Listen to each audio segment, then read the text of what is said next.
Aqueles que não puderam subir à tua casa nesta noite, Deus, entregamos em tuas mãos a vida dos teus servos que estão enfermos. Que o Senhor visite cada um nesta noite, em nome de Jesus. Tem misericórdia de nós, Pai. Nos ajuda para que possamos cada dia mais te buscar, te exaltar e louvar e bendizer o teu nome. Recebe a nossa gratidão nesta noite. Nós te oramos nesta noite, agradecendo pelo que o Senhor tem feito em nossas vidas. Pai, entregamos em tuas mãos este culto. Toma a tua frente, para que os irmãos vão estar louvando, o que vai trazer a mensagem ao teu servo. Nós estamos aqui dirigindo esse trabalho. Deus abençoe a nossa vida. Nos dá força, nos dá ânimo, nos dá graça, Senhor. Que possamos entender que sem Ti nada podemos fazer. Pai, o Senhor tem nos sustentado todos os dias das nossas vidas. Pai, obrigado por tudo nessa noite. Receba a nossa gratidão. Receba a nossa adoração, em nome de Jesus. Amém e amém. Abra comigo a sua Bíblia no livro de Salmo 46. Salmo 46. Louvado seja o teu nome. Salmo 46, do versículo 1 até o versículo 11. Salmo 46. Diz assim a palavra de Deus: Deus é o nosso refúgio e fortaleza, socorro bem presente nas tribulações. Portanto, não temeremos, ainda que a terra se transtorne e os montes se abalem no seio dos mares, ainda que as águas tumultuem e espumejem, e na sua fúria os montes estremeçam. Há um rio cujas correntes alegra a cidade de Deus, o santuário das moradas do Altíssimo. Deus está no meio dela, jamais será abalada. Deus a ajudará desde o romper da manhã, Bramam nações, reinos se abalam, Deus faz ouvir a sua voz e a terra se dissolve. O Senhor dos exércitos está conosco, o Deus de Jacó é o nosso refúgio. Venham contemplar as obras do Senhor, que tem feito desolações na terra. Ele faz cessar as guerras até os confins do mundo, quebra o arco e despedaça a lança, e queima os carros no fogo. Versículo 10. Aquietai-vos e saibam que eu sou Deus. Sou exaltado entre as nações, sou exaltado na terra. Versículo 11 diz assim: o Senhor dos exércitos está conosco, o Deus de Jacó é o nosso refúgio. Louvado seja o nome de Jesus. No começo do texto e no último versículo do texto, o escritor dá ênfase a uma palavra: Deus é o nosso refúgio. Então, irmãos, nós sabemos para onde pedir socorro e onde devemos recorrer quando estamos nas tribulações. Porque é isso que ele diz, que Deus é o nosso refúgio e fortaleza, socorro bem presente nas tribulações. Você e eu, servo de Deus, precisamos entender isso, que na hora da tribulação, para onde nós devemos correr e a quem nós devemos recorrer? Somente Deus. Assim como diz a palavra, no primeiro versículo e no último versículo diz: o Senhor dos exércitos está conosco. O Deus de Jacó é o nosso refúgio. O salmista, quando ele escreveu esse texto, ele sabia a quem ele estava recorrendo e o que ele estava dizendo e o que ele queria dizer com essa palavra. Que você pode recorrer para qualquer canto, mas somente um que pode te livrar das tribulações. E ele está bem presente. É isso que o texto dá ênfase no versículo 1. Socorro bem presente nas tribulações. Louvado seja o nome de Jesus. Que você guarde consigo essa palavra nessa noite. Saiba de uma coisa, que para onde você recorrer, não vai ter um Deus que possa te socorrer nas tribulações. Somente o Deus verdadeiro. O Deus que o salmista Davi dá ênfase aqui no último versículo, que é: o Senhor dos exércitos está conosco. O Deus de Jacó é o nosso refúgio. Não existe outro Deus além do nosso Deus. É a Bíblia que diz isso, irmão. E nós, como servos, como cristãos, devemos guardar isso no nosso coração. Que nós, servos, temos a quem recorrer nos momentos de dificuldade e nos momentos de tribulação. No Salmo 34, versículo 19, diz: muitas são as aflições dos justos, mas o Senhor o livra de todas. Louvado seja o nome de Jesus. Ainda vamos orar nessa noite, e depois nós passaremos a palavra para o irmão do louvor, para juntos continuar adorando e bendizendo o nome de Jesus. Pai, obrigado nesta noite por esta palavra, que o Senhor falou para nós nesta noite, que através da tua palavra, que o Senhor é o nosso refúgio, a nossa fortaleza e é o nosso socorro bem presente nas tribulações. A tua palavra diz que o Senhor é o Deus de Jacó, que é o nosso refúgio. Clamamos a ti, ó Deus, nesta noite, porque sabemos que o Senhor é o Deus que tem nos guardado, tem nos livrado, tem nos abençoado, tem nos dado vitória. Pai, a tua palavra é fiel e verdadeira, e se cumpre na vida daqueles que te buscam e te adoram e obedecem os teus mandamentos. Pai, nesta noite queremos te agradecer pelos aqueles teus filhos que estão aqui. Te pedimos nesta noite que o Senhor venha restaurar aqueles que estão com a saúde um pouco debilitado. Senhor, tenha misericórdia, visite cada servo teu que está se recuperando, o esposo da irmã Avlairã, Senhor, que está se recuperando de cirurgia, toma ele em tuas mãos, e os demais irmãos, Pai, que estão em casa, impossibilitados de subir à tua casa, que o Senhor visite nesta noite, guardando, livrando, dando vitória, e dando sabedoria, e dando discernimento e entendimento na tua palavra. Pai, obrigado nesta noite, porque o Senhor tem nos dado vitória, tem nos dado pão de cada dia, tem nos dado saúde e tem nos dado graça. Pai, a tua palavra diz que as tuas misericórdias não têm fim, renova-se cada manhã. É nesta palavra que nós cremos nesta noite, por isso estamos aqui, te buscando, te exaltando e bendizendo o teu nome. Recebe nesta noite a nossa adoração, recebe nesta noite o nosso louvor, em nome de Jesus, Pai, nós te oramos nesta noite, estamos gratos a ti pelos feitos do Senhor na nossa vida. Pai, perdoa nossas falhas, perdoa nossos erros e os nossos pecados. Senhor, nos ajuda, Senhor, quando nos momentos de tribulação, nós sabemos a quem devemos recorrer, que é o Senhor. O Senhor dos exércitos está conosco, como diz a tua palavra, e o Deus de Jacó é o nosso refúgio. É assim nesta noite que nós te oramos, nós te agradecemos desde já, em nome de Jesus, que vive e reina para todos sempre. Amém e amém. Glória a Deus. Passamos a palavra aos irmãos do louvor.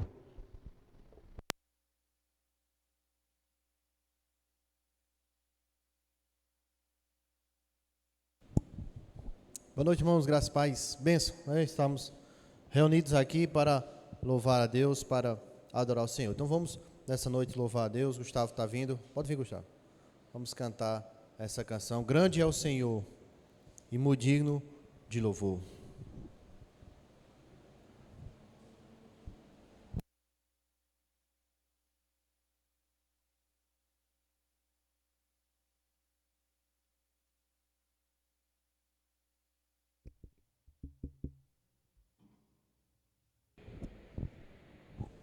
Vamos cantar juntos.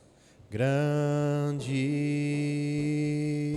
é o Senhor e muito digno de louvor. Na cidade do nosso Deus, seu santo monte. A alegria de toda a terra.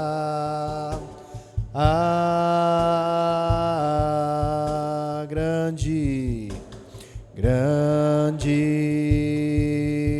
é o Senhor em quem nós temos a vitória, que nos ajuda contra o inimigo. Por isso diante dele nos prostramos.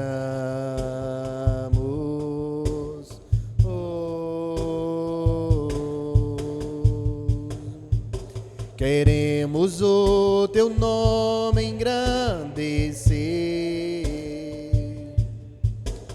e agradecer-te por tua obra em nossas vidas. Confiamos em teu infinito amor, pois só tu és o Deus eterno sobre toda a terra e céu. Queremos teu nome engrandecer. Queremos o teu nome engrandecer e agradecer-te por tua confiamos em teu infinito amor, pois só tu és o Deus eterno sobre toda a terra e céu. Amém. Quem nos separará do amor de Cristo? Quem nos separará do amor de Cristo? Será tribulação, angústia ou perseguição, fome ou nudez, perigo ou espada? Quem nos separará? Quem nos separará do amor de Cristo? Será tribulação, angústias ou perseguição, fome ou nudez, perigo ou espada?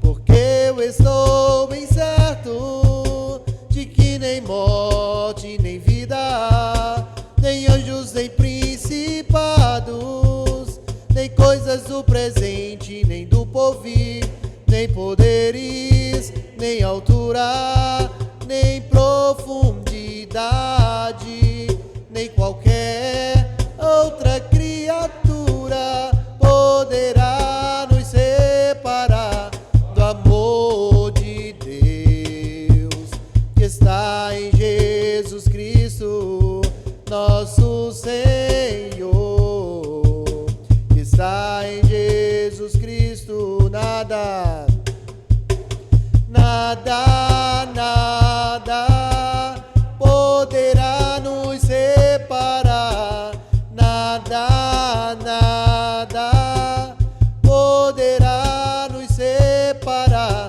do amor de Deus que está em Jesus Cristo, nosso Senhor, que está em Jesus Cristo,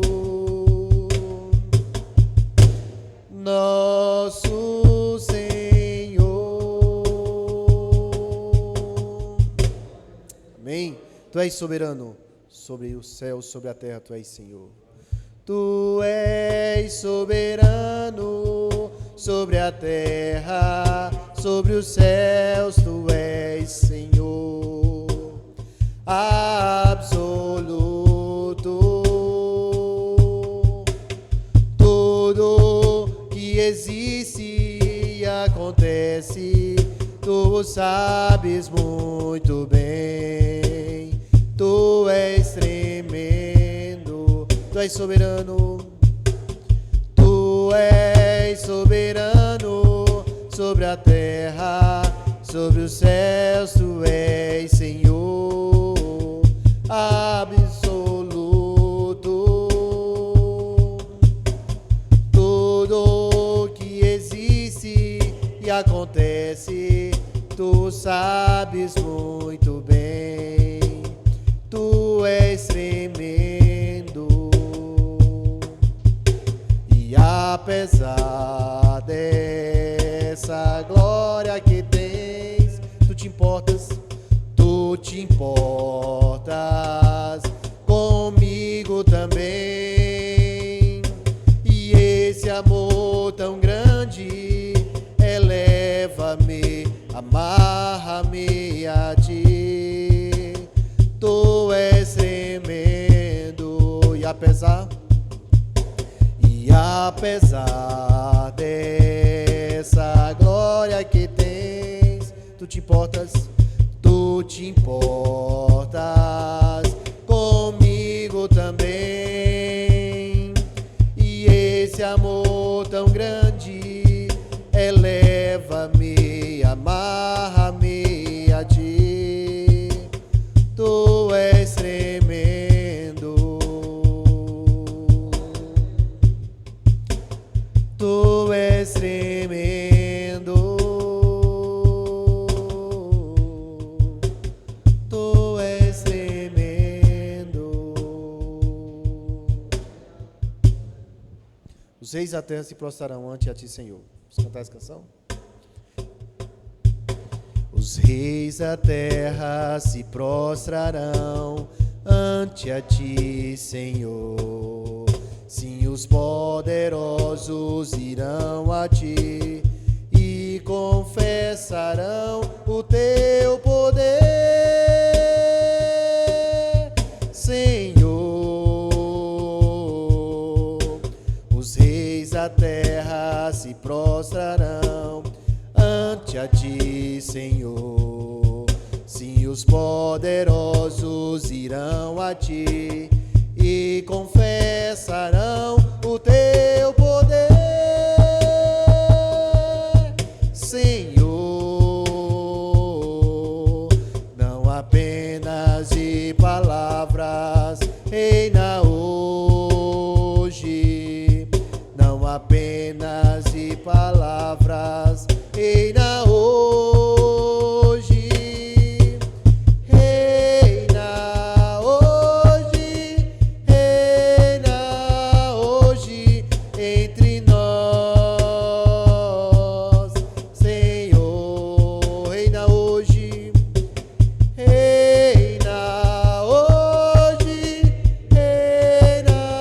hoje entre nós, Senhor. Não apenas de palavras, não apenas de palavras, reina hoje, não apenas de palavras, reina hoje, reina hoje entre nós, Senhor. Reina hoje entre nós, Senhor. Amém.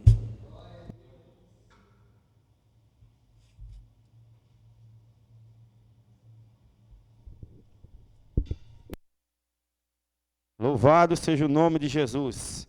Ainda vamos orar nessa noite, como eu digo sempre nas quartas-feiras, no culto de oração. É ano de eleição e nós, como cristãos e servos de Deus, devemos orar pelas nossas autoridades, para que Deus tenha misericórdia do nosso país, da nossa nação, e que Ele venha intervir, para que tudo seja feito segundo a sua vontade e o seu querer. Você e eu temos uma responsabilidade, como servo de Deus e cristão, orar pelas autoridades do nosso país, para que as misericórdias do Senhor sejam sobre nós.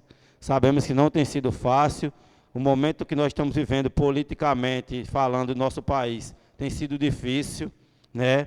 E só quem pode intervir nessas ações, agir, é Deus. Não é isso? Então, a nossa missão, irmãos, é pedir que Deus tenha misericórdia do nosso país, pedir que Deus nos guarde e nos livre, para que em outubro, quando ocorrer as eleições, que o Senhor possa agir segundo a sua vontade e o seu querer. Como lemos nessa noite no Salmo 46, o versículo 10 diz assim: aquietem-se e saibam que eu sou Deus, sou exaltado entre as nações, sou exaltado na terra. Louvado seja o nome de Jesus. Ainda vamos orar nessa noite, para que Deus tenha misericórdia de nós e nos guarde. Continue nos guardando, né, irmãos, que a gente não tem sido fácil. Temos visto no nosso estado, não só no nosso estado, mas no Brasil todo, né, como os bandidos têm agido, irmão, atentando contra as vidas, e eu e você não estamos isentos de acontecer conosco. Por isso nós oramos a Deus, para que Deus nos guarde, que Deus nos livre. Em nome de Jesus. Pai, nesta noite, ainda queremos te orar, te agradecer, porque o Senhor nos poupou, nos guardou até aqui, e continue, Pai Santo, nos guardando e nos livrando, sabendo que nós temos vivido tempos difíceis, politicamente falando, e que o Senhor tenha misericórdia, Pai. Estamos num ano de eleição, e sabemos que só o Senhor que pode intervir, que pode agir, em nós como servo teu. Clamamos a um Deus que tudo pode, um Deus que pode fazer todas as coisas. Entregamos em tuas mãos, Pai, as autoridades do nosso país, sejam elas eclesiásticas, civis e militares. Pai, entregamos em tuas mãos o nosso pastor presidente e os líderes das congregações, Pai, os dirigentes, os obreiros, os diáconos e os presbíteros, Pai, da tua igreja. Pai, continua nos guardando e nos livrando. Desde já te pedimos, ó Deus, que o Senhor, né, tem nos guardado até aqui, que o Senhor continue nos guardando, nos livrando. Deus, entregamos em tuas mãos a tua igreja e o propósito da nossa congregação, que é a compra do terreno para a construção do templo. Deus, entregamos em tuas mãos, sabendo que tu, Senhor, é o dono de todas as coisas, e clamamos a um Deus que tudo pode. Pai, te pedimos também nessa noite, pela consciência cristã, que vai iniciar no finalzinho desse mês, Pai, ali no Parque do Povo. Toma em tuas mãos as vidas dos teus servos que estão à frente desta obra. Continua dando graça, continua dando vitória e dando sabedoria ao teu servo, Pai, pastor Wilder, que está à frente desse trabalho aqui em Campina Grande. Pai, entregamos em tuas mãos a vida do nosso pastor Bosco, sua saúde. Te pedimos a Deus pelas congregações, toma em tuas mãos os dirigentes. Pai, aqueles irmãos que estão à frente da tua obra, Pai, continua dando graça, dando força, dando sabedoria e dando ânimo, Pai. Muitas das vezes tem sido momentos difíceis que eles vivem na sua caminhada, como tomando conta das ovelhas, Pai. Entregamos em tuas mãos a vida de cada um. Continue dando sustento, dando força, dando sabedoria, guardando e livrando de todo o mal, Pai. Dando ânimo e coragem para continuar levando a tua palavra a estas vidas que necessitam de ouvir o evangelho de salvação. Obrigado, Senhor, pela vida dos teus filhos que estão aqui nessa noite. E possamos juntos, ó Pai, sair daqui ainda mais cheios da tua graça, do teu poder e da tua unção. Abençoa, Pai Santo, a tua palavra nesta noite que vai ser ministrada através dos teus servos. Usa como instrumento em tuas mãos para abençoar as nossas vidas, Pai. Deus, entregamos em tuas mãos, como já te pedimos nesta noite, pelos irmãos que estão enfermos, que o Senhor visite nesta noite, que o Senhor restaure a saúde por completo, para que domingo estejam aqui juntos, louvando e exaltando e bendizendo o teu nome. Pai, nos dá uma noite de paz, uma noite de graça e de livramento. Essa é a nossa oração nesta noite, de gratidão a Ti. E sabendo que o Senhor dos Exércitos está conosco, o Deus de Jacó, que é o nosso refúgio, como lemos nesta noite. Obrigado pelo Teu poder, Senhor, que tem derramado sobre nossas vidas, pelas Tuas misericórdias, pela Tua graça. Deus, obrigado pelos livramentos que o Senhor tem nos dado cada dia, Pai. Recebe a nossa gratidão nesta noite. Continua derramando a Tua graça sobre nossas vidas. Nós Te oramos nessa noite, em nome de Jesus, que vive e reina para todo sempre. Amém e amém.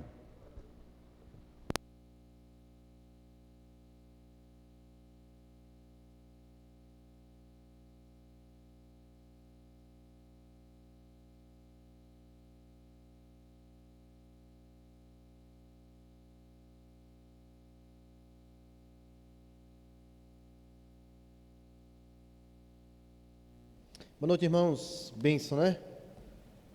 Tá quase quente, tá, irmãos? Deixa eu só ligar esse ventilador aqui para mim.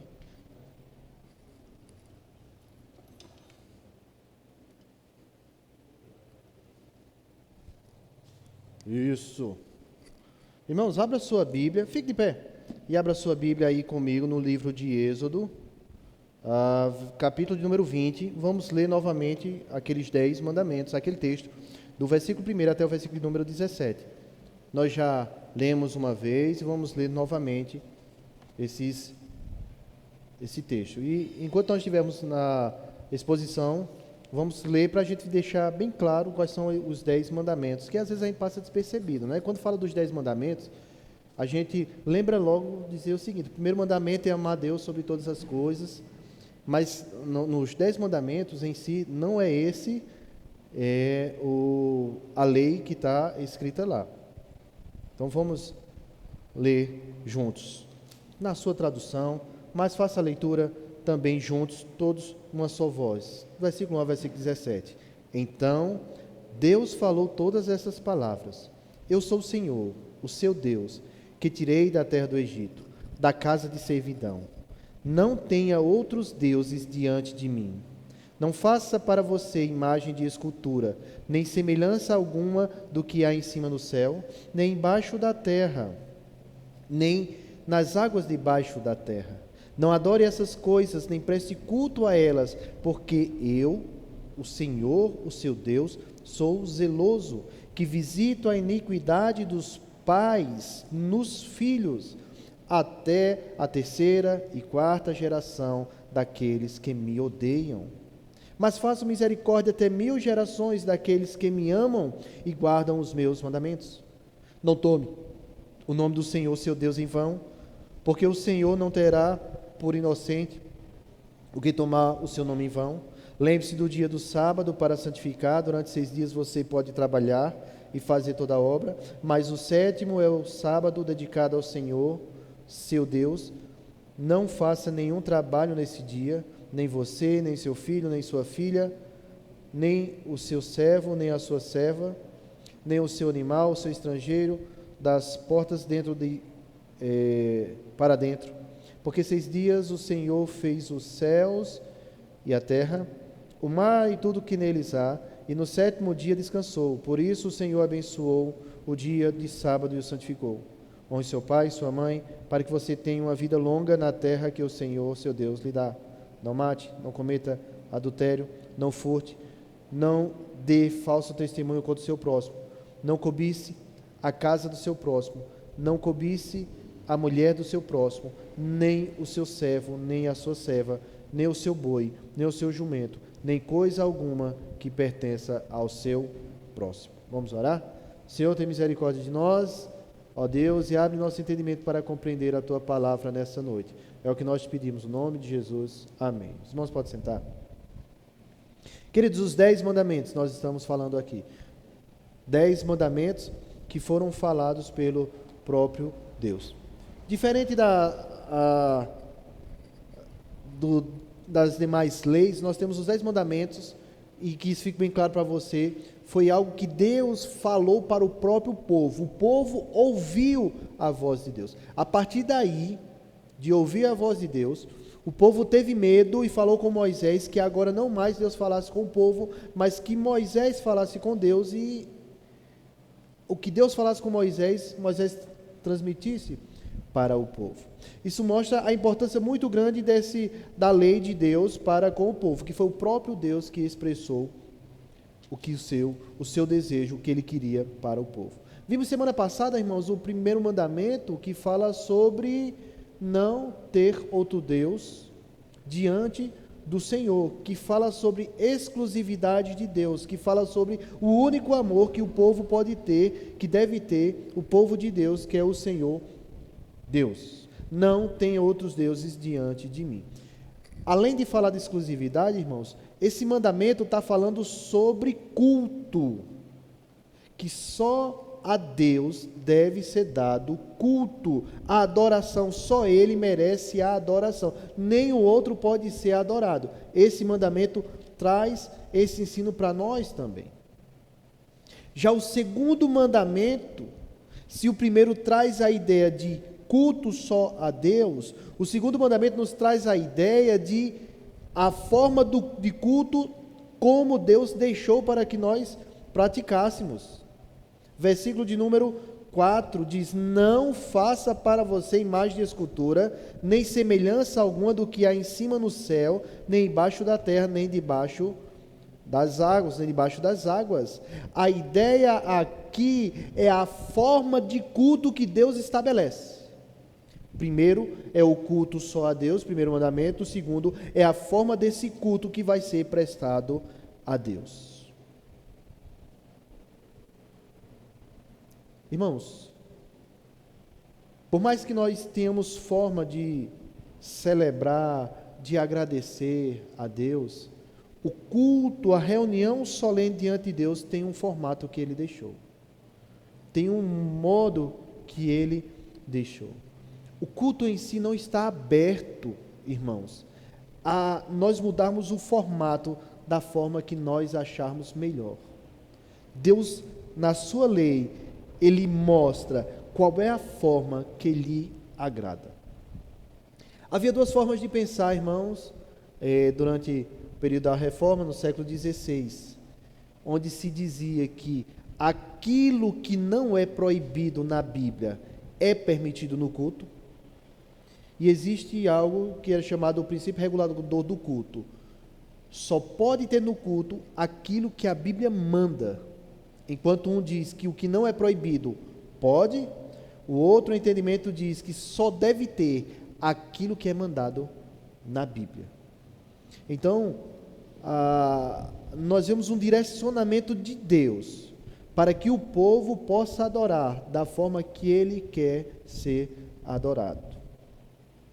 O ser humano cria diversas formas, cria diversas maneiras de adoração, mas nem por isso é agradável a Deus. O ser humano, por natureza, ele é um ser religioso, ele é um ser que presta adoração, mas essa forma de adoração nem sempre está de acordo com a vontade de Deus. O fato é que nós precisamos entender qual é a orientação para nós podermos adorar a Deus de uma maneira correta.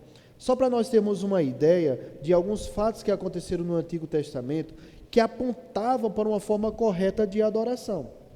É bem verdade que o Antigo Testamento é repleto de cerimônias as quais apontavam para Cristo. Aquele aspecto da lei que nós falamos, o aspecto cerimonial que apontava para Cristo. E tinha que cumprir certos requisitos aqueles que iam adorar a Deus. E se assim não fosse, se assim não fizesse, essas pessoas iriam ser julgadas pelo próprio Deus. Há um episódio marcado lá no livro de Êxodo, ou melhor, no livro de Levítico, no capítulo 10, onde os filhos de Arão oferecem aquilo que nós chamamos fogo estranho na presença do Senhor.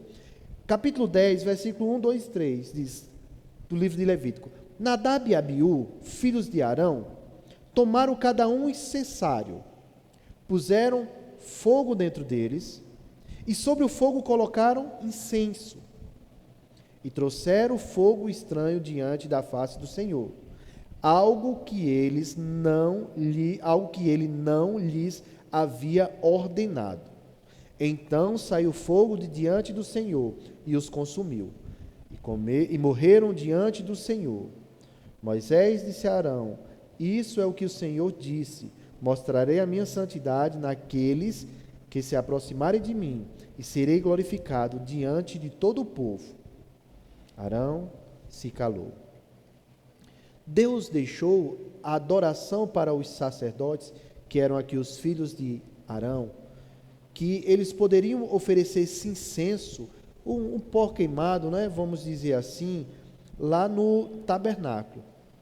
Eles tinham que usar o fogo da maneira que Deus disse, o fogo que era do próprio tabernáculo. Quando houve a inauguração do tabernáculo, irmãos, Deus mandou preparar uma essência, o incenso. E eles prepararam com esses aromas, essa essência. E no altar de Deus, no altar lá do holocausto, prepararam a oferta e desceu fogo do céu, pode imaginar tipo um relâmpago, não sei, e tocou fogo no holocausto. Esse fogo foi colocado no incensário. Imagine a tocha olímpica. Teoricamente, a tocha olímpica, aquela chama nunca se apaga. Ela percorre nações e nações até chegar ao último país onde vai ter os Jogos Olímpicos. E lá é acendido a pira olímpica, que vai ficar acesa durante todas as Olimpíadas. Era mais ou menos isso que acontecia com o fogo lá de Israel. O fogo que desceu do céu e queimou a oferta, esse fogo que acendeu, se pegaram a chama dele e colocaram num incensário, e essa chama não iria se apagar, eles iam manter essa chama acesa. O povo de Israel se deslocava durante o deserto, quando a nuvem que cobria eles se levantava, eles desmontavam o acampamento e seguiam a nuvem, e esse fogo do altar era apagado, porém do incensário era mantido, aquela chama de Deus. Aquele fogo sempre iria acender o altar de holocausto. Aquele fogo é que seria usado nas cerimônias. E Nadab e Abiú não utiliza desse fogo, faz algo diferente do que Deus ordenou. É o que é chamado de fogo estranho. E eles foram fulminados. Por que eles foram fulminados? Porque Deus disse que se mostraria santo diante do seu povo, porque Deus ordenou que era para ser feito daquela forma. Outro exemplo, para nós vermos como é importante adorarmos a Deus da forma que Ele requer de nós, que Ele mostrou para nós, é quando a Arca da Aliança, anos depois, séculos depois, ela sai de um local, estava lá em em Hebrom, salvo engano, e ela vai se deslocar, Davi vai trazer para a cidade santa, vai trazer para Jerusalém. E essa arca, ela tinha que ser conduzida através de varas. Ela tinha argolas, e dentro dessas argolas se passavam essas varas. E aquelas pessoas que eram da tribo de Levi carregariam a arca sem tocar nela, apenas sustentando-a pelas varas. Diz o texto do segundo livro de Samuel, capítulo 6, versículo 3 ao 7. Puseram a arca da aliança numa carroça nova e a levaram da casa de Abinadab, que ficava numa colina. Aí duas pessoas, Uzá e Aiô, filhos de Abinadab, conduziram aquela carroça. Levaram a carroça da arca da casa de Abinadab, que estava na colina, e Aiô ia diante da arca. Davi e toda a casa de Israel se alegrava diante do Senhor, com todos os tipos de instrumentos de madeira, de harpas, liras, tamborins, pandeiro e símbolos. Quando chegaram à eira de Nacon, Uzá estendeu a mão para segurar a arca, pois os bois tropeçaram. Imagina aí, a carroça ia e os bois passaram numa pedra, num buraco, não sei o que for, e a arca ia cair da carroça. Uzá, ele foi ajudar para que a arca não caísse da carroça e segurar a arca. Diz o texto: então a ira do Senhor se acendeu contra Uzá, e Deus o feriu ali por essa irreverência. E Uzá morreu ali, ao lado da arca de Deus. Não era para ser tocada a arca era para ser conduzida com varas.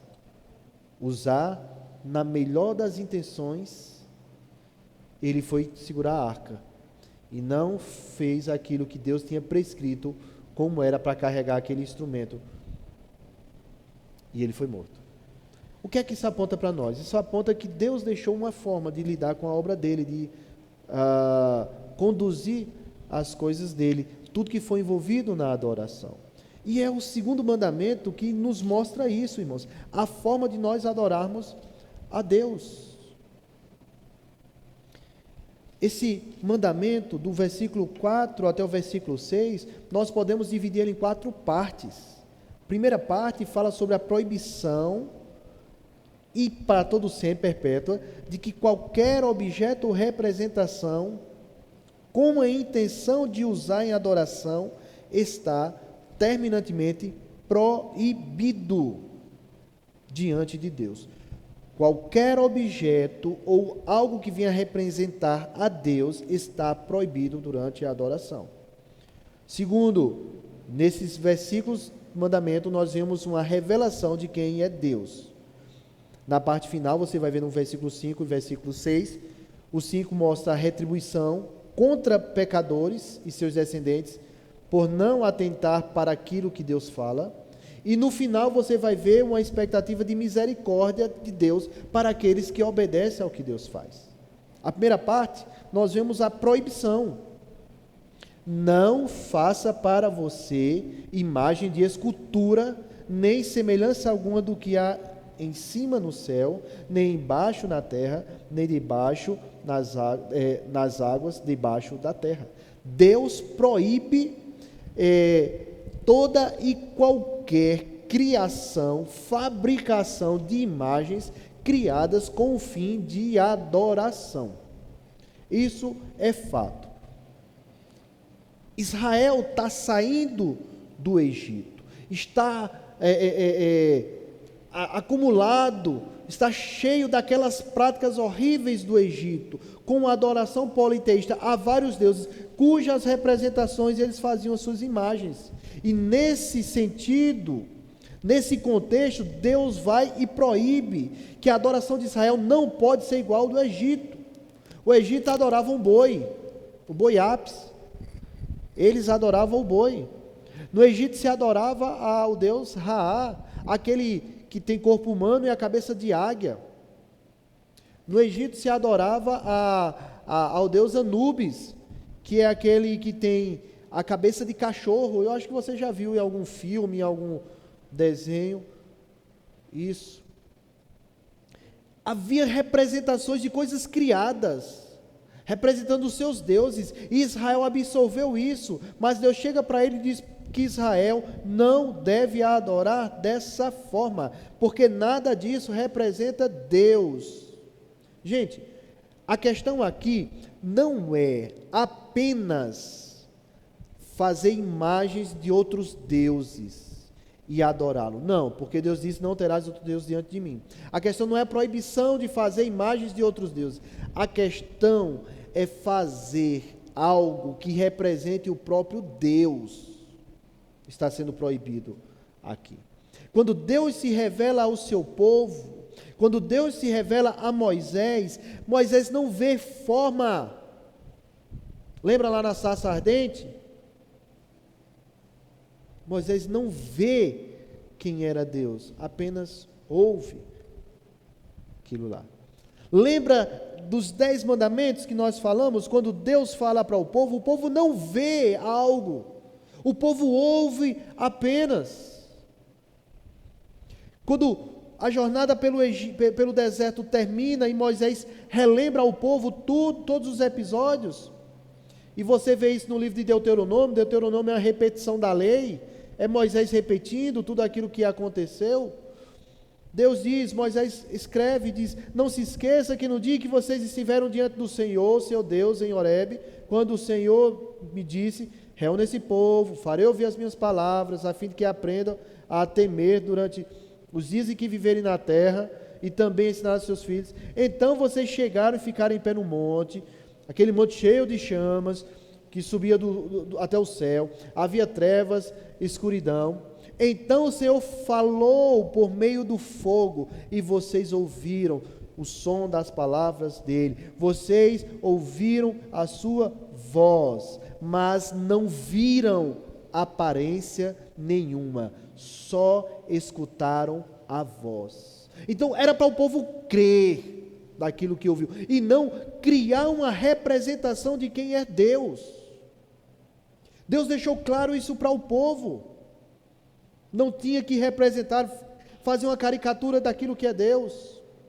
Moisés diz, tenham cuidado, Deuteronômio 4, versículo 15 em diante, guardem bem a sua alma, porque vocês não viram aparência nenhuma no dia em que o Senhor, o Deus de vocês, lhe falou no Horebe, no meio do fogo.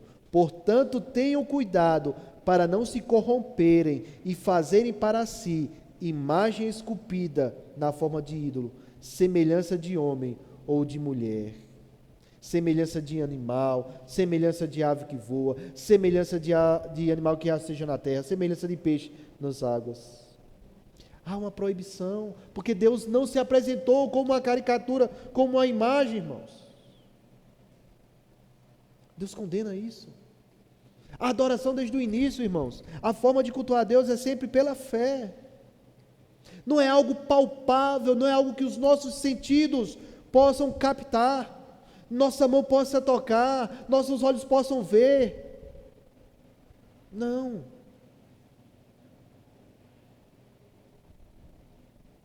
Você lembra quando Moisés, depois desse episódio dos 10 mandamentos, ele sobe para o monte, Deus vai e escreve as 2 tábuas, e o povo vai, esperando Moisés, entendendo que Moisés já tinha morrido, e constitui para si um novo líder, quem? Arão, e pede que Arão faça para eles algo que represente Deus. Arão recolhe todos os pertences, todas as joias, metais preciosos do povo, e diz que ele vai e molda, lá em Êxodo 32, versículo 4, ele recebe das mãos de todo o povo, trabalhou em ouro com burril e fez dele um bezerro de metal fundido. Então disseram, são estes, ó Israel, os seus deuses, que tiraram você da terra do Egito. Eles querem fazer a representação de quem é Deus, irmãos. O bezerro de ouro lá, era eles querendo representar,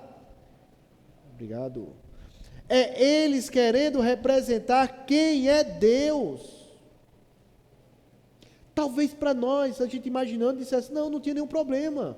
Porque eles não estão adorando outro Deus. Eles não estão cultuando a outro Deus. Eles estão fazendo a representação do Deus, para que fique visível lá para eles e facilite.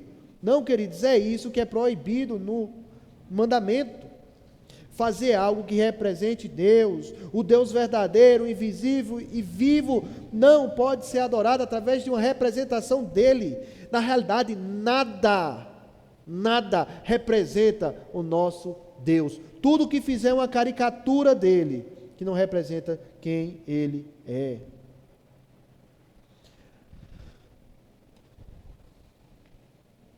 Enquanto Deus é vivo, é invisível, é poderoso, não quer ser adorado através de representação, nós, como seres humanos, a sua criatura, o que é que nós fazemos? De uma maneira geral, quer fazer uma representação palpável, visível, de algo que não tem vida, que representa Deus, mas não tem vida, e não é o próprio Deus. Qualquer representação que o homem fizer, não reflete Deus, não diz quem é Deus. Ele deve ser crido e adorado. Não tenha outros deuses diante de mim. Ele é o único. Não faça imagens de esculturas. Tem que ser adorado da forma que esse único Deus quer ser adorado. E é pela fé. Sem fé é impossível agradar a Deus. Por este mandamento, irmãos, Deus proíbe atribuir a qualquer objeto a eficácia espiritual, como se esses objetos, como se esses artefatos pudessem representar o homem diante de Deus, pudesse aproximar o homem diante de Deus, pudesse estabelecer algum tipo de conexão entre o homem e Deus. Não.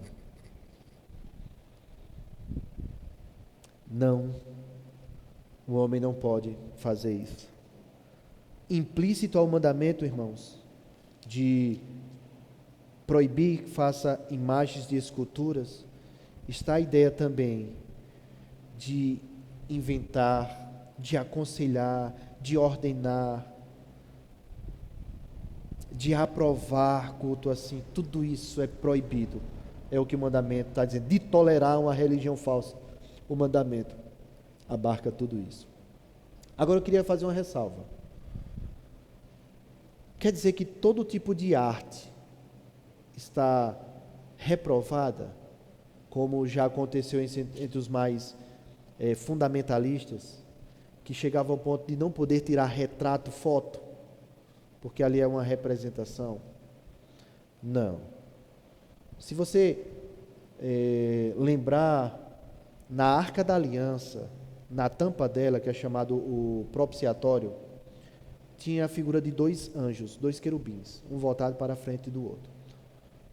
No Santo dos Santos, no templo construído por Salomão, tinha duas imagens grandes de dois anjos, dois querubins, como os guardiões da glória de Deus. Se você for ver, e a gente já falou aqui, quando o povo murmurou contra Deus, Deus enviou serpentes que picaram o povo morreu, muita gente morreu, e Deus mandou fazer uma imagem de uma serpente, a Nebustã, que ela foi pendurada, e quem olhasse para a serpente era curado de da picada da cobra. O que é isso dizer, irmãos? Que a figura, a imagem em si, não é o pecado. O pecado é fazer para adorar, é fazer para representar a Deus. Nisso há pecado. Fosse assim, não podíamos ter nenhum tipo de arte, ter nenhum tipo de desenho ou caricatura. E o que Deus proíbe é fazer para adorar, é fazer representando Deus para adoração. Proibição perpétua, para sempre, desse tipo de adoração. Mas também no mandamento vem dizendo quem Deus é. Ele revela o seu caráter. Versículo de número 5: não adore essas coisas, nem preste cultos a ela, porque eu o Senhor, seu Deus, sou Deus zeloso. Deus se revela como Ele é. Lembra que você não vai ter outros deuses diante de mim, porque só Ele é Deus. Ele é quem merece ser adorado. Eu sou o Senhor, sou zeloso. Em Deuteronômio diz: eu sou Deus zeloso e fogo que consome. Deus mostra o quanto Ele honra e zela por seu nome, porque Deus é santo. Não há desvio no caráter de Deus. Deus é puro. E por isso Ele não suporta que a glória dEle, que Ele merece essa glória, seja compartilhada com nenhum outro. Seja compartilhada com algo que tente representar a Ele. Ele proíbe. Ele se apresenta como esse Deus zeloso. A ideia aqui, irmãos, que está no texto, é daquele esposo que tem a sua esposa, que é para ser só dele.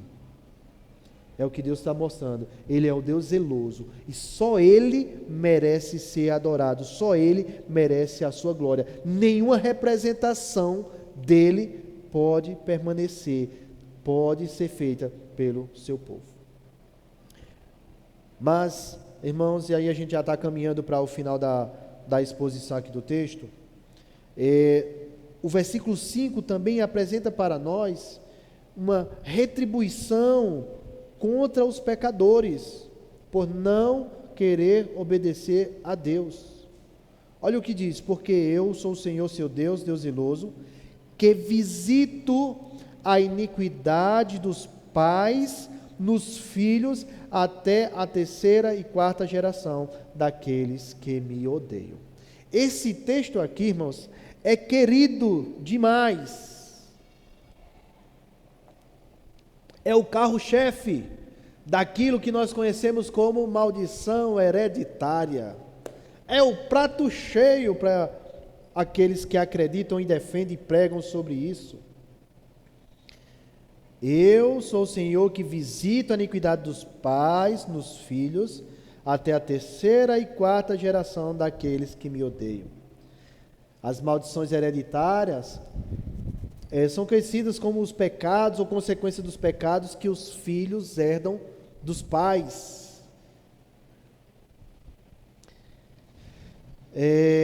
Aponta para uma consequência que futuras gerações sofrem devido a pecados que os seus anteriores, que os seus antecedentes, que os seus ascendentes cometeram.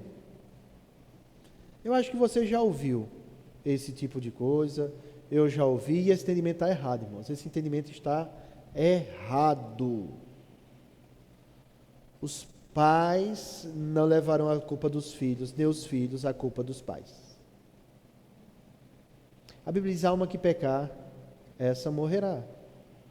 Deuteronômio 24:16 diz: os pais não serão mortos por causa dos seus filhos, nem os filhos serão mortos por causa dos pais.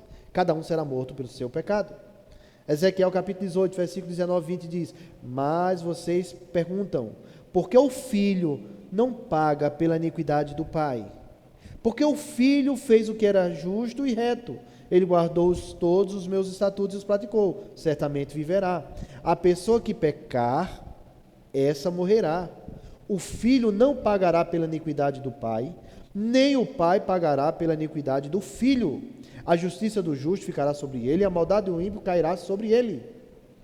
Nesse mesmo capítulo, Ezequiel 18, versículo 30, portanto, eu os julgarei, cada um segundo os seus caminhos, ó casa de Israel, diz o Senhor. Convertam-se e se afastem de todas as suas transgressões, para que a iniquidade não lhe sirva de tropeço.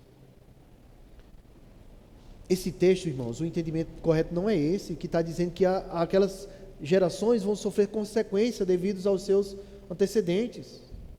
Você lembra que os discípulos vão até Jesus? Quando Jesus está em um determinado lugar e eles veem um cego, lembra que os discípulos perguntam, tendo essa ideia que os pais pecam e eles herdam, os filhos herdam a consequência dos pais? Lembra? Os discípulos de Jesus perguntaram, João 9, a partir do versículo 2, Mestre, a respeito do homem que é cego de nascença, quem pecou para que este homem nascesse cego? Ele ou os pais? Era o que tinha em mente, de uma maldição que vinha sendo repassada, que uma pessoa era punida pelo pecado dos seus próprios pais. Gente, esse entendimento não é bíblico, não é correto. Qual foi a resposta de Jesus? Nem ele pecou, nem os pais dele, mas isso aconteceu para que nele se manifestem as obras de Deus. Então o entendimento não é esse. Os pais pecaram, então até a 4ª geração, né? Filho, neto, bisneto, trineto, né? Tataraneto, sei lá. Essa geração aqui está amaldiçoada por causa dos pais que pecaram. Não é isso que o texto está dizendo. O texto nos mostra, irmãos, que o pecado da idolatria é tão severo, é tão perverso, que o pecado pode seguir as gerações. A prática do pecado sendo perpetuada sobre as gerações, porque viram isso nos pais. E os filhos estão compartilhando desse pecado dos pais. Em consequência, vão compartilhar das punições. O texto mostra que o pecado é tão perverso que pode seguir suas práticas, gerações se passando, e o povo ainda praticando o pecado. E como consequência, Deus vai punir também até a geração que tiver em desobediência. Aqui, irmãos, não é uma matemática que está sendo usada. Olha, o texto diz que até a 4ª geração, então vamos contar, 1, 2, 3, 4, Deus vai amaldiçoar. Vamos contar 1000 gerações e Deus vai abençoar. Não é isso que o texto está mostrando, não é essa matemática, não. Está mostrando as consequências daquelas atitudes. E está mostrando que o pecado não fica impune, mesmo que aquelas pessoas continuem em suas práticas, Deus não esqueceu e o pecado não passará em brancas nuvens. Eu sou aquele que visito o pecado nos filhos. O pecado passou do pai para o filho. Eles continuaram na prática. E Deus não esqueceu e vai punir aqueles que assim agem. E Deus diz, daqueles que me odeiam. Quem está agindo assim está mostrando que odeia a Deus. Deus visitará quem assim peca. Não cultuar a Deus da forma que está prescrita pode afetar famílias inteiras, cuja essa prática vai se perpetuando. Mas, finalizando, irmãos, se o texto apresenta que aqueles que desobedecem a Deus, que odeiam a Deus e continuam em suas práticas, o texto mostra também uma perspectiva de misericórdia sobre aqueles que tentam obedecer a Deus, cumprindo a forma de que Deus, como Deus deve ser cultuado. Versículo 6, mas faço misericórdia até 1000 gerações daqueles que me amam e guardam os meus mandamentos. Irmãos, mais uma vez, aqui não é uma matemática, viu, irmãos? Vamos contar 1000 daqueles que guardam a Deus. É fato que a nossa descendência, que a nossa família é abençoada. Sim, é abençoada, de fato. E Deus abençoou por amor a nós. Mas, irmãos, não quer dizer que isso aqui é uma certeza de até 1000 gerações. E a mesma coisa daqueles que seguem confiando em Deus. Agora, tem algo que você e eu devemos atentar. É que a ira de Deus, o derramar do seu juízo, ele diz que vai até a 4ª geração. E a sua graça e a sua misericórdia se estende até 1000 gerações. Está mostrando como Deus está propício e disposto a nos abençoar bem mais.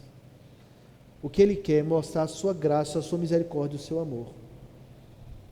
E não trazer a punição. Ele quer que as pessoas se voltem para Ele em obediência e não ande em seus próprios caminhos em desobediência a Deus. Em sua bondade, Deus demonstra que a sua bênção é maior, é mais extensiva. E nós devemos entender isso, que essa bondade de Deus é extensiva, bem maior. E esse mandamento, irmãos, como nós podemos ver isso em nossos dias? Hoje, como é que nós podemos ver nos nossos dias? Com Jesus, como é que foi? E para nós? Jesus, quando estava com a mulher samaritana, ele fala algo bem interessante para ela, que Deus busca os verdadeiros adoradores, que adorem a Deus em espírito e em verdade. Que não há necessidade de local fixo, muito menos de representações de quem é Deus. E sim que adore através do Espírito, que adore pela verdade. E são essas pessoas que Deus procura. Mas, irmãos, tem algo maior. Jesus estava nos últimos momentos lá, reunidos com seus discípulos. E Filipe faz um pedido a Jesus. Filipe disse a Jesus: Senhor, mostra-nos o Pai, e isso nos basta. Jesus respondeu: há tanto tempo estou com vocês, Filipe, e você ainda não me conhece? Quem vê a mim, vê o Pai. Como é que você diz, mostra-me o Pai? Queridos, em Jesus, nós não temos necessidade de nenhuma representação fora Ele, de Deus, porque Jesus é a plenitude do Pai. Em Jesus. Através de Jesus nós podemos adorar a Deus. Nossa religião, irmãos, é baseada totalmente na crença, sem precisar dessas representações físicas. Podemos crer em Jesus. Podemos nos voltar para Ele, porque Ele é o máximo daquilo que nós podemos ter de Deus. Nós não precisamos de representações. Nós temos o próprio Deus, que é Jesus. Paulo diz: Ele é a imagem do Deus invisível, o primogênito de toda a criação. Adorando Jesus, está adorando de forma correta a Deus. O mandamento traz a proibição de representações que nós podemos fazer. Mas Deus deu de si, que nós podemos adorar, que é o Senhor Jesus. Nós aprendemos nessa noite, irmãos, que não podemos adorar a Deus de forma arbitrária, mas temos que adorar do jeito que Ele quer. E aprendemos que não precisamos da imagem de Deus, porque temos a representação exata de seu ser, que se encontra em quem? Em Jesus. Que Deus nos abençoe. Que Deus nos livre de todo tipo de adoração idólatra. Amém? Vamos ficar de pé. Vamos orar, encerrando. Senhor Deus, te louvamos, Senhor, por tua palavra, porque ela nos guia aquilo que nós precisamos aprender e fazer. Deus, nós precisamos te adorar através de Jesus, confiando no Senhor, pela fé. A tua palavra, ela é toda chamada, ó Deus, chama um povo para que confie em ti, para que tenha fé em ti. Deus, no nome de Jesus, nos ajuda a assim vivermos, para a tua glória. Sabemos a quem devemos cultuar e como devemos prestar culto. É o que a tua palavra está nos ensinando. Nos dá um restante de semana abençoado. Colocamos diante de ti aqueles que estão enfermos e traz a restauração de saúde para a tua glória. Vem com a tua misericórdia nos guardando e protegendo, para que domingo com alegria possamos retornar a este lugar. É o que nós te pedimos, no nome de Jesus, amém. Que a graça do Senhor Jesus, que o amor de Deus que a comunhão do Espírito Santo seja com o povo de Deus para todos sempre. Amém. Sente-se rapidinho para alguns avisos. Irmãos, domingo nós teremos culto novamente, 6 horas da noite. De manhã vamos dar continuidade àquele mini curso de princípios de liderança e estaremos aqui, se Deus assim nos permitir. Foi colocada, irmãos, ali a parte de cerâmica que faltava, sabe?